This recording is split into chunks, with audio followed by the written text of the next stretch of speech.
Okay, we're looking at figure 12.6, page 239 of your textbook. This figure tries to show that there's a lot of uncertainty when deciding what the emission charge should be, or deciding what the efficient level of emissions should be. And the reason for this is that companies differ, and it's difficult to know what the marginal abatement cost is. It's difficult to know what the marginal damages is. So in theory, we could say yes, social efficient level of emissions is where marginal abatement cost is equal to marginal damages. So that's the amount of emissions we want. But in reality, it's not that easy, because we might not know what the marginal abatement cost is of a company. We might not know what the damages is. And in this example, we try to show that sometimes the marginal abatement costs differ among companies. So let's draw the marginal abatement costs for two companies.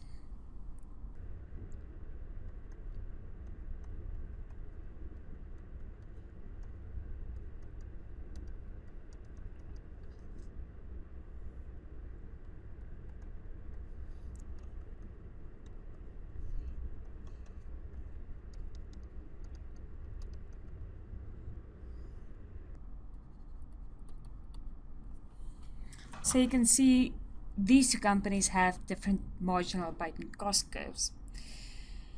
And because there's a lot of uncertainty, we don't always know what the charge should be. So how much should we charge each company for a unit of emissions? Now, we might get an external help, maybe call in some environmentalists, ask them, we want to charge people for emitting. How much should we charge them?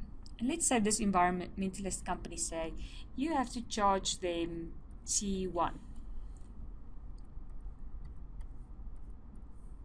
Now, for T1, company A is going to emit E1, because remember, they're going to emit or reduce emissions until marginal abatement cost is equal to the charge.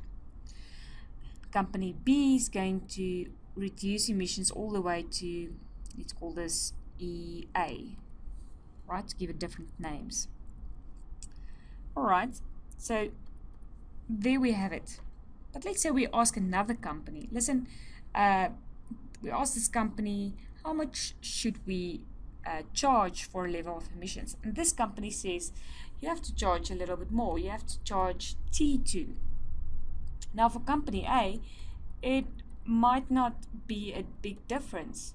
Yes, they're going to have to reduce it even further, but there's not a big difference between E1 and E2.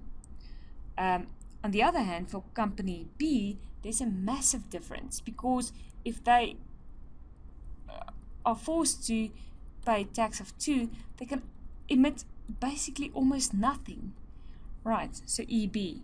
So can you see there's a much larger difference for the company with the flatter MAC curve than the company with the steeper MAC curve.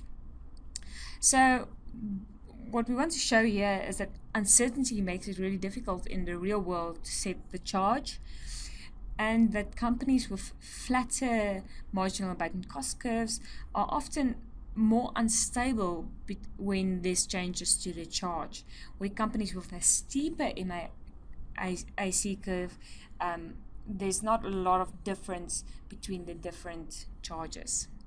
Very important, you should be able to draw it, you should be able to explain it really well.